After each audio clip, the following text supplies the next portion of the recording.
Eagles on the TV. Eagles on the TV. We could cry. Oh. Tubahaye ikaze kandi mu kiganiro ngo tubimenya gute mukamuri kumwe na Ejide on the mic ari wa wundi nyene. So today is beautiful days, you know, been around right here man Buja. Namusi tugomba tuganire ku musani wacu yitwa aho kimwumva ni wa wundi nyene tumaze imisi dukorana akaba yitwa Hasra Musafi. Hasra Musafi ni umuririmbyi wo mu ntara ya Gitega akaba yibera hariya nyene ikarera aho yabivuze no ku radio ya Iteka FM. Ico gihe twari turiko turaraba kuri live yiwe tubona n'ibintu bibereye cyane. Hasra Musafi ni umuririmbyi ariko araza neza nubwo bamwitwa mu upcoming ariko je ndamuhaye respect no mu legend nawe kuko nubwo wotangura gukora kera ukaba uririmba ibintu ntibisohoke cyane ariko hariho experience usumvye umuntu agiye gufunda indirimbo no munsi avuga ati genzo kwitwa umusani mu myaka iyi.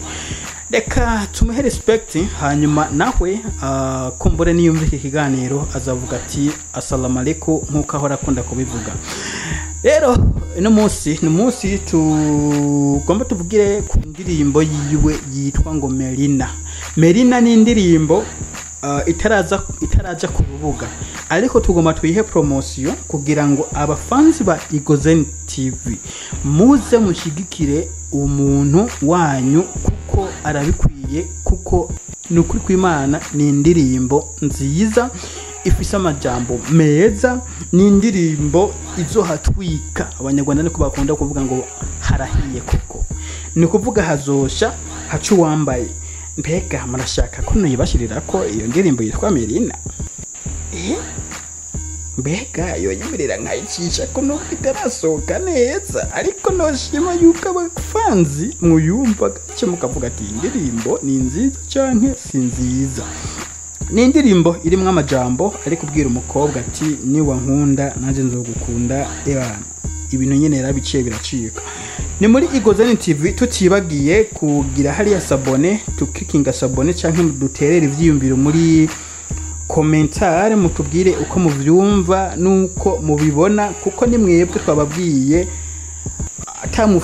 atamufanzi nta bikogwa atamukiriya nta bisohoka ariko ni wakira abakiriya neza nkuko bavuga ati ngo umukiriya n'umukwe nabandi bazoza. Reka twumve indirimbo rero ni indirimbo nziza cyane.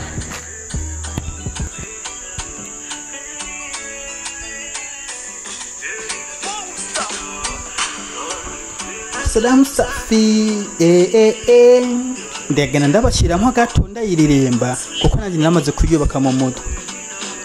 Melina niwe cibare canje menya ko ariwe nisangamo.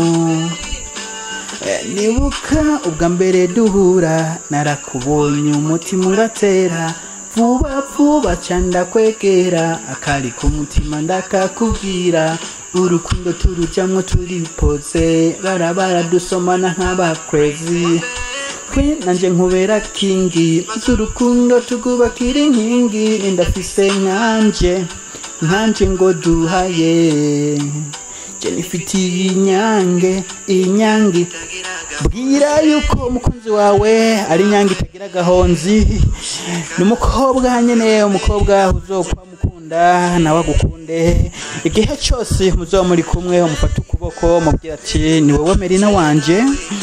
Igihe cyose muzo muri kumwe natambukana umubwira ati ndagukunda umuhakabiza kwitsama canke bikunze naho muhe kutunwa mubwira ati shiri wanje ndagukunda.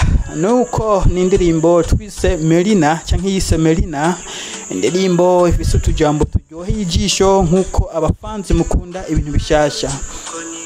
Ni love kwa mapenzi yameninasa ndiyo samaki ya nyavu ngurukundo arakaroke nararoswe nimundeke nipfire ati nimumureke yipfire mu rukundo kuko nubwo mukangura yoba yibereye mu ndoto z'urukundo ati nta bihangayiko agifise atubare mu nyishu atubara tuje mu rukundo kuko afise umwitwa Sheri Shushu ati Merina uri mwiza ati ntawe ufise nkanje ngo numba mufise nuje duhaye nawe uramubwira mushiri wawe ati mbega mu bagenzi banje ninda afise nka wanje tugahaya ati Merina tuzokundana gushika gupfa ni wewe wanje kandi nawe nkinije wawe ati nta kizo dutanya atari urupfu nothing is gonna separate us only death.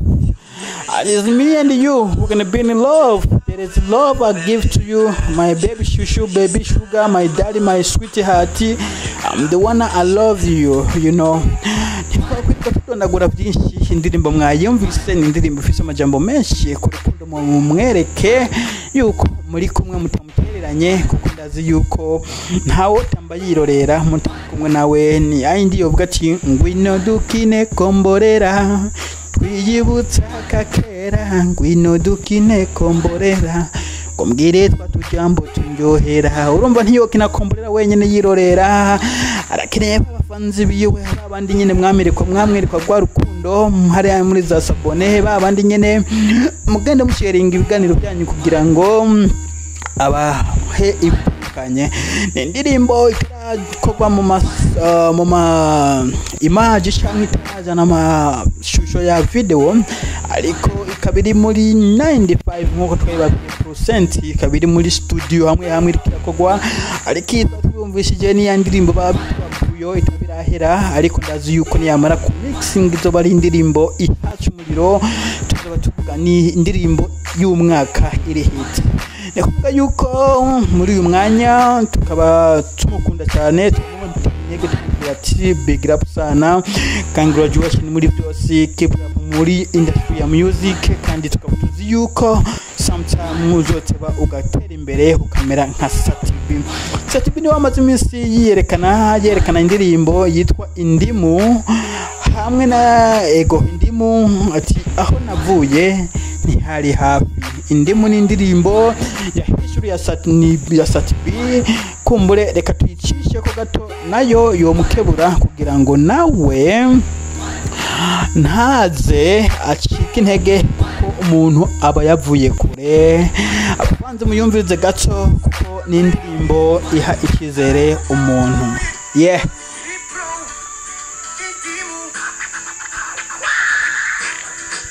nashitse kwisi mama ngeze mu bigero sangisiragoye yasanze sigoye asanga mama wiwe she was blind.